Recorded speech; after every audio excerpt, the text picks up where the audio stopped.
Bom, chegamos à terceira parte aí, né, dessa trilogia dentro da nossa série de estudos para falar dessas duas mães, né, com pedidos tão iguais, mas com uma diferença essencial, né, que as tornam opostas, né? Duas mães, duas mulheres estéreis, né, que pedem por um filho. Então, antes de continuar, né, esse é o terceiro vídeo do estudo, né, de Ana e Raquel, e hoje nós vamos comparar essas relações entre essas mulheres. Então, para conseguir entender essa ideia, assiste aqui o vídeo da aula 8 aliás, da aula 9 e da aula 10, tá? Eu sugiro, quem não está acompanhando, que assista desde a primeira. Eu acho que a gente está dando uma linha aí de pensamento, fica mais interessante. Então, para e volta lá no primeiro e assiste por essa linha, para compreender essa linha de pensamento. Mas, pelo menos, os vídeos 9 e 10 de Ana e Raquel, para entender esse vídeo aqui, são essenciais. Bom, então vamos voltando aqui, né, a ideia. Essas histórias de Ana e Raquel, elas trazem reflexões que eu vou compartilhar com vocês, reflexões que foram profundas para mim, né? Que foram que despertou mesmo a minha atenção. Por exemplo, algo comum entre as duas é o pedido, né? Ambas clamam por um filho, mas elas têm outros traços em comum. Tanto Ana quanto Raquel são mulheres que eram casadas com um homem que tinham duas esposas. As duas eram as preferidas de seu marido. E é engraçado quando a gente para pensar nisso, porque elas lidam com isso de formas diferentes, né? Ana pega e lida com essa rivalidade de Penina, né? Porque Penina era uma rival, a Bíblia chama de rival, inclusive, né? No texto, em 1 Samuel 1. E transforma isso em força de oração, né? Em ousadia para seguir em oração e para buscar em Deus esse conforto, esse consolo e se entrega, né, aos pés do Senhor e faz o seu voto, né? Dedicando e consagrando o seu filho ao Senhor. Já Raquel, ela lida com essa rivalidade que no início parece que tá só na cabeça dela, né? Depois a gente percebe que isso foi desenvolvido também em Lia, não sei se desde o início, mas que foi desenvolvido também em Lia como uma competição. Ela resolve, então assim, vamos competir, né? Já que é pra competir, bora competir. E dá a entender que ela sempre teve essa competição, mas como ela sempre ganhava, né? Então ela estava sempre na frente, mas agora a Lia ganhou alguma das competições e ela resolve, né, reagir. E reage de uma maneira oposta, né? Ao invés de confiar ao Senhor o seu problema, a sua dor e a sua aflição, ela primeiro joga no marido, ela culpa o marido pela sua dor, o marido se ira, ela tenta dar um jeito no plano de Deus. Nesse ponto eu quero que a gente pare para pensar, né? Ana não tentou dar um jeitinho. Ana falou assim para o Senhor, né? Vamos lá para 1 Samuel, já li esse texto, mas vou ler novamente com vocês. Ela diz assim, Samuel capítulo 1, versículo 11. E Senhor dos exércitos, se benignamente atentares para a aflição da tua serva, e de mim te lembrares, e da tua serva te não esqueceres, e lhe deres um filho varão, ao Senhor o darei por todos os dias de sua vida. E olha aqui o oposto, né? Quando a gente vê Raquel ela vira e fala assim, olha, no capítulo 30 de Gênesis: vendo Raquel que não dava filhos a Jacó, teve ciúmes a sua irmã e disse a Jacó: dá-me filhos, senão morrerei. Ana entendeu que era importante para ela a maternidade. Ela entendeu, inclusive, que a maternidade fazia parte de viver, né, as promessas do Senhor, de viver a feminilidade, né, de viver o seu casamento, e consagrou o seu filho ao Senhor. Raquel não. Raquel alimentou o seu coração. Para Raquel, ser mãe era uma realização somente pessoal. Não que não seja uma realização pessoal, mas era somente pessoal. Ela atribuiu todo o prazer da sua vida a ter filhos. Raquel, ela significa a sua vida, coloca como propósito de vida dar à luz filhos. E qualquer coisa, que roube o nosso propósito de vida, que é servir a Cristo, é pecaminoso e é ídolo. E Raquel fez de seu filho um ídolo, No início desse estudo, hoje, ao longo desse estudo, eu li também eu assisti uma mensagem do reverendo Hernandes Dias Lopes e ele fala exatamente isso. Nossos filhos são dádivas de Deus, mas nossos filhos não são um substituto de Deus em nossa vida. Cuidado para não transformar seus filhos em ídolos. Então, ele traz essa lembrança, vocês já perceberam quantas coisas nas nossas vidas, quando se tornam ídolos, elas deixam de ser bênçãos, e passa a ser uma maldição em nossas vidas. O casamento, o casamento é uma bênção, o casamento é algo que Deus criou e Deus deixou para nós aqui na humanidade, mas ele foi tão idolatrado e deturpado que hoje nós vemos muitas mulheres sofrerem com a realidade do casamento, ao invés de vivenciarem a alegria do casamento.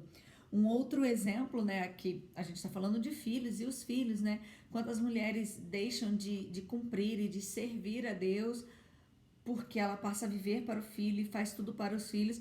E como nós vemos mulheres, mães, já de mais idade, frustradas porque seus filhos saíram de casa, seus filhos saíram do lar e porque tem que sair, é o natural da vida, e elas não sabem o que fazer, porque elas resumiram a sua vida a servir aos filhos, Não façam deles um ídolo. Esse é um fardo para você e para o seu filho, É um sofrimento para os seus filhos também. Esse fardo que lhes atribui. Um outro ponto que eu acho interessante, que eu já citei também nos nossos estudos, é a ideia de como elas pedem. Ana pede a Deus um filho. No pedido que eu acabei de ler, se você voltar lá no versículo, Ana pede a Deus: Senhor, me conceder um filho. Eu lhe consagrarei ao Senhor. Sobre a sua cabeça não passará navalha, e ele será para o serviço do Senhor por todos os dias de sua vida. E Deus lhe concede outros filhos e outras filhas. Mas Ana cumpre o seu voto, independente de ter outros filhos e filhas. Raquel não, Raquel já pede filhos, Ela fala assim com Jacó: dá-me filhos, senão morro. Como Raquel não tinha a plenitude de alegria, que era viver com Cristo e que era Cristo, nada lhe satisfaria, Não seria um filho que ia satisfazer Raquel, nem dois filhos que iriam satisfazer Raquel, porque os ídolos, eles nunca nos saciam, O nosso coração, como eu já citei no estudo de Raquel, que é uma frase de Calvino, ele é uma fábrica de ídolos. E quando você consegue aquele, você vai ter outro. Eu vou dar um exemplo aqui de vida profissional, Se a sua profissão é uma idolatria para você, você vai conseguir, aí eu quero chegar lá. E aí quando você chega lá, vai ter um outro degrau para alcançar. E aí você quer chegar aqui, e quando você quer chegar aqui, e você vai fabricando esses ídolos na sua vida, jamais será saciado. Porque a única coisa que é suficiente em nós é Cristo. E um ponto que eu quero trazer como muito importante para essa reflexão, por que não?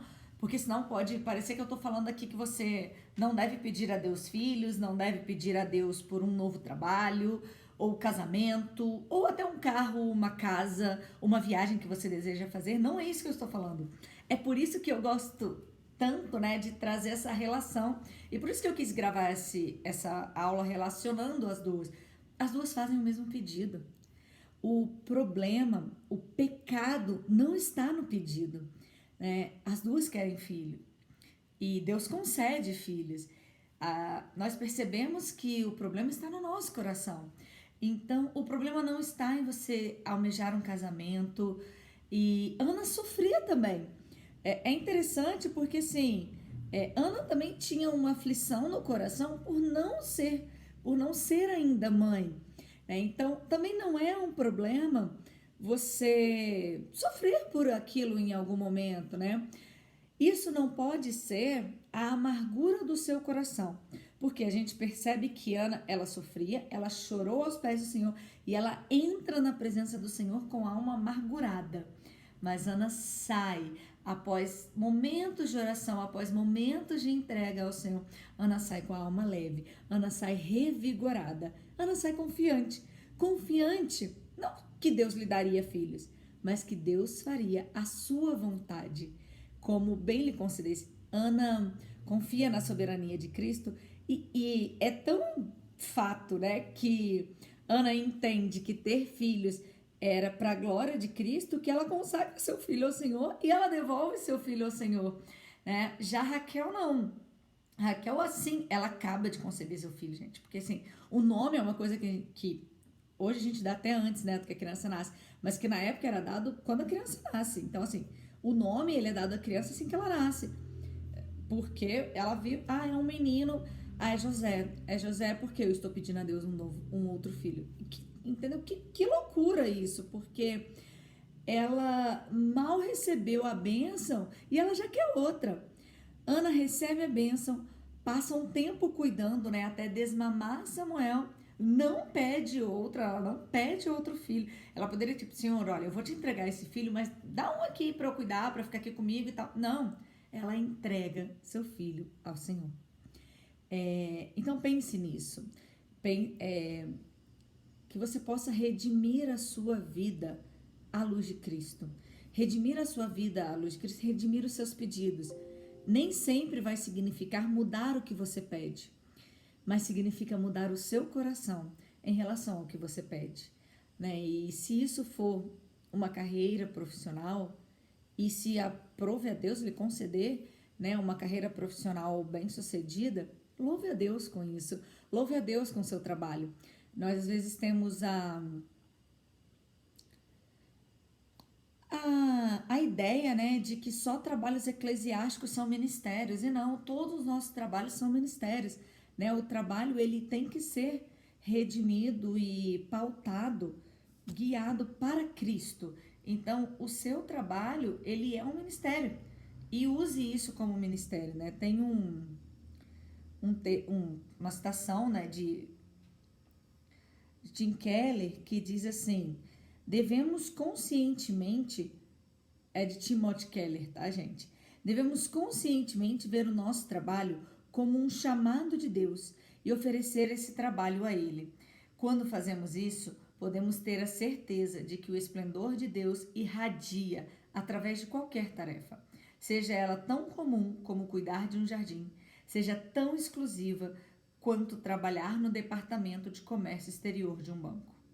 Então, o nosso trabalho diário é um culto a Deus. Então, não é pecado você orar a Deus pelo seu trabalho ou por um desenvolvimento profissional, desde que o seu objetivo seja agradar a Deus com cada momento, né? Desde que o seu trabalho seja um culto a Deus, né? Então, é essa busca que nós precisamos ter todos os dias. Outra coisa que eu percebo nessa relação das duas, as duas tinham uma inimiga, né?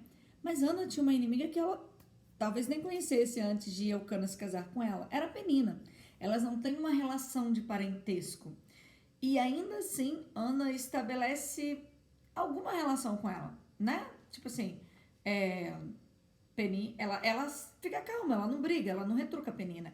Já Raquel, ela convivia com a sua própria irmã. E ela deixa de lado os laços familiares porque ela está tão sufocada pela idolatria e pela inveja que ela não consegue viver a alegria do sucesso da sua irmã, né? Então, quantas vezes nós não conseguimos nos alegrar com o sucesso de uma amiga, com uma conquista, porque nós não temos aquela conquista? É muito fácil quando uma amiga minha se casa, eu ficar feliz porque eu tenho meu marido, eu tenho meu casamento. Mas será que se eu fosse solteira, eu ficaria tão feliz?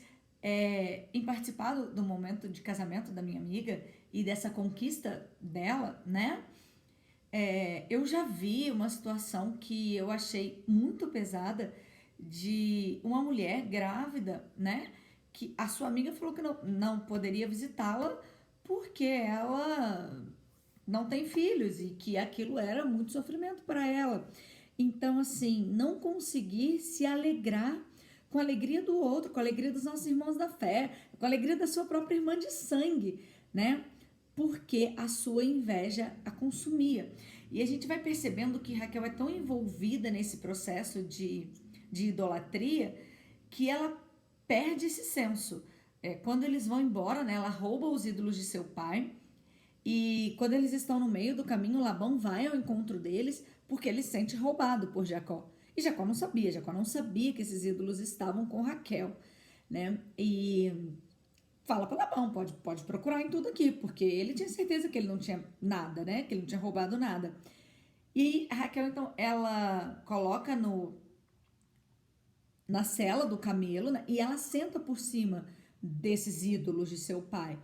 E mais um momento aqui, Raquel, entregue a essas paixões desse mundo, ela mente para o seu pai, ela fala que ela não pode descer ali, né, do camelo para abraçar seu pai, para beijar seu pai. Lembrem que na história nós falamos que Raquel morre, né, quando dá a luz a Benjamim. Possivelmente esse tenha sido o último encontro de Raquel com seu pai. E seria o último beijo, o último abraço. E ela perde esse momento para viver uma mentira e uma idolatria. Como que é pesado, como que é triste. Porque quando a idolatria invade o nosso coração, nós deixamos de viver o melhor de Deus aqui ainda nessa terra. Já a Ana, que tem o seu coração totalmente entregue a Deus e que se entrega a essa promessa que Deus a viver, né, o melhor de Deus. Ela vê Samuel crescendo, Ana, não sei quantos anos Deus deu a Ana, mas a Bíblia fala que ela visita periodicamente Samuel, levando-lhe sempre uma túnica nova, né? Então, na simplicidade, né? Você vê que Samuel vivia de forma simples, inclusive, vivia no templo. Ela consegue ter a alegria de outros filhos. Deus fez infinitamente mais na vida de Ana, infinitamente mais, porque ela soube desfrutar do melhor dessa terra. Ela teve o mesmo desejo atendido, mas ela teve um coração entregue, um coração puro. Ela buscou por meio da oração. Ela não deu um jeitinho, né? Ela não deu um jeito nos planos de Deus. Sabe quando você percebe que não é o que Deus quer? Eu vou dar um exemplo até pesado. Às vezes você tá buscando ali um marido e tá orando, né? E tá agindo, mas não, vou casar com um não cristão mesmo, porque depois eu dou um jeito nisso, né? Mas a Bíblia é clara nisso, sobre o casamento, né? Sobre o jugo desigual, sobre não ter união das trevas, né? Com a luz. Mas você se entrega a isso ainda sendo uma cristã, porque você precisa casar. Isso não é dar um jeitinho, gente, na vontade de Deus? Será que não é? Será que não valeria a pena, nesse caso, esperar mais? Ou até o celibato, nesse caso, né? Até permanecer solteira? Quantos casamentos destruídos, quantas famílias tristes, quantas mulheres seriam muito mais felizes fora desse casamento, né? E talvez nesse momento que eu tô falando com você, você consegue pensar em várias, eu consigo pensar em várias. Mas porque resolveu dar um jeitinho na promessa de Deus, já que o marido crente não chega. E Deus usa a mulher na sua solteirice. Quantos exemplos voltem nos nossos estudos que ainda não viu, de mulheres que nós já falamos aqui que foram usadas na sua solteirice, né? Então, você também pode viver isso, né? E se alegrar com isso. Então, veja que nada trazia alegria para Raquel. Ela não encontra contentamento, nem satisfação em seu filho. Por quê? Porque ela não é isso que traz a sua alegria. Eu acho que ela já estava perdida. Eu acho que ela já não sabia nem mais o que trazia a alegria dela. Porque ela acha que é filho, ela tem um filho, ela pede outro filho. Acho que inicialmente ela queria era agradar Jacó. E, sabe, também a gente percebe ali que aí envolve uma outra competição. E tudo bem que a gente sabe que os filhos de Raquel eram muito amados por Jacó, mas ela perde e ela começa a entregar o seu marido, a negociar seu marido. Então, nem o amor, né, que Raquel deveria ter ao seu marido também, ele começa a ser negociado a troco de planta, de mandágora, porque quando a gente perde o foco, quando a gente perde o foco da nossa luta, a gente perde o senso, né, de responsabilidade, a gente perde o senso de eternidade. E é assim que eu gostaria de finalizar esse nosso estudo. Raquel atribuiu sua vida aos filhos. E é curioso, né? Ela perde a sua vida quando concebe seus filhos. Ana atribuiu sua vida a Deus. E ela ganha a sua vida a partir do momento em que ela concebe um filho. Ao que nós temos atribuído a nossa vida? Quando eu gosto muito de usar um exemplo sempre que eu falo sobre ídolos do coração, então você talvez já me ouviu usar esse exemplo, né? Você que é minha amiga e já me ouviu falando algumas vezes. É um exemplo matemático, inclusive, que é sobre a reta, né? A reta da nossa vida. A reta, na matemática, ela tem uma definição, né? Que é um conjunto de infinitos pontos. A reta não tem início e a reta não tem fim, né? Ela é infinita e ela vai embora e a reta é enorme. E assim é a eternidade, né? A eternidade é eterna. Ela vem desde a eternidade e vai para a eternidade. A nossa vida aqui na Terra é um ponto dessa reta, é um ponto dessa eternidade. E quantas vezes nós negociamos esse ponto e perdemos a reta inteira? Você tem a reta inteira. Você tem uma eternidade inteira de alegria. Mas você começa a viver essa eternidade aqui porque ela faz parte dessa reta. Ela é um ponto dessa reta. E para começá-la a viver aqui, só Cristo pode ser suficiente nas nossas vidas. Quando eu reflito sobre os ídolos que eu posso fabricar no meu coração, eu lembro que eles nos tiram do foco de Cristo, né? Aquilo que é a sua prioridade é aquilo que você mais gasta o seu tempo, é aquilo que você dá mais atenção, aquilo que você faz primeiro, né? Num dia que tá cheio, num dia que você sabe que vai ter muita coisa, é aquilo que você faz primeiro. E o que você tem feito primeiro?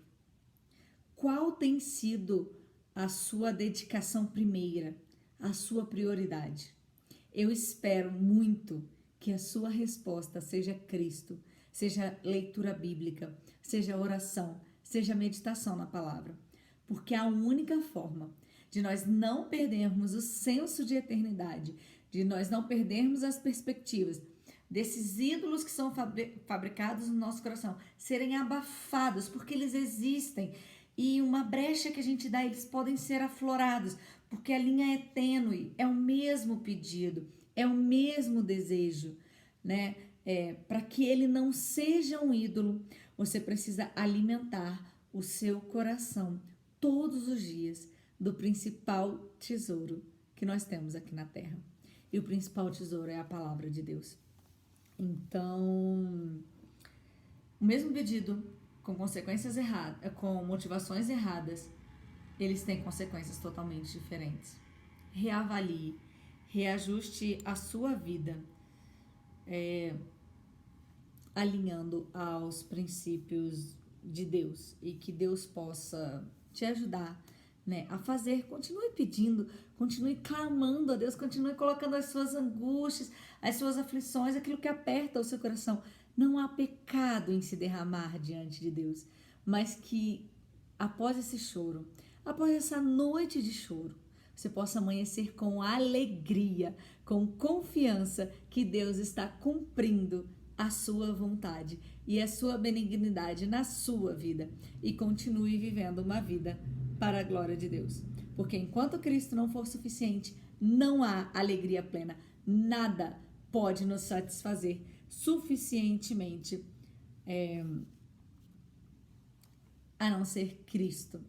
E para fechar, né, essa série de estudos, eu gostaria de orar com você. Eu gostaria de, onde você estiver, feche os olhos e confesse a Deus os seus pecados. Como esse estudo me fez orar e confessar a Deus os pecados também. Senhor Deus, eu te agradeço, Senhor, porque o Senhor fala conosco, o Senhor fala através de nós, mas o Senhor fala apesar de nós. Ó meu Deus, essas mulheres, Senhor, que nos ensinam tanto. Ana que nos ensina a orar, ó Deus, e é por isso que estamos aqui nesse momento. Ana que nos ensina a chorar nos pés do Senhor, ó Deus. É por isso que nós clamamos a Ti. Nós confessamos, ó Pai, o pecado, a idolatria, ó Pai. A idolatria, ó Pai, do trabalho, ó Pai. Eu confesso, Senhor, a Ti quantas vezes eu me vejo, Senhor, focando e priorizando, ó Pai, o meu trabalho e a minha vida profissional. Ó meu Deus, me ensine, Senhor, a sempre, a todos os dias, voltar a trilhar o caminho rumo à eternidade e transformar o meu trabalho em um ministério e não em um ídolo. Senhor, eu te peço que cada uma dessas mulheres aqui, que ao longo desses estudos conseguiu identificar algum ponto, ó Pai, de sua vida que ainda não foi consagrado ao Senhor, ou que nessa linha muito tênue, ó Pai, ocupa um lugar, Senhor, de adoração ao Senhor. Que o Senhor, ó Pai, converta, Senhor, que o Senhor possa redimir os desejos, Senhor, e que toda a sua vida, todos os seus desejos, todos os seus anseios sejam alinhados a Ti. Ó meu Deus, Senhor nosso, perdoa, ó Pai, os nossos pecados. Nos ensine a viver uma vida de satisfação e de suficiência em Cristo, ó Pai. Que o Senhor nos ensine a viver a alegria mesmo em meio ao caos. Que o Senhor nos ensine a viver a alegria quando as nossas petições não forem respondidas. E que o Senhor nos ensine a viver a alegria quando elas forem respondidas, meu Deus. E que elas se transformem sempre em ministérios, em graça e em ações de graça, Senhor, para a nossa vida e para a vida dos outros. Em nome de Jesus aqui eu oro e te agradeço. Amém, Senhor. Amém. Vão estar com vocês, vão compartilhar. Eu espero de verdade que tenha sido bênção na sua vida, como foi na minha, realizar esse estudo. Até a nossa próxima aula, até o nosso próximo encontro. Beijo, até mais, fiquem com Deus.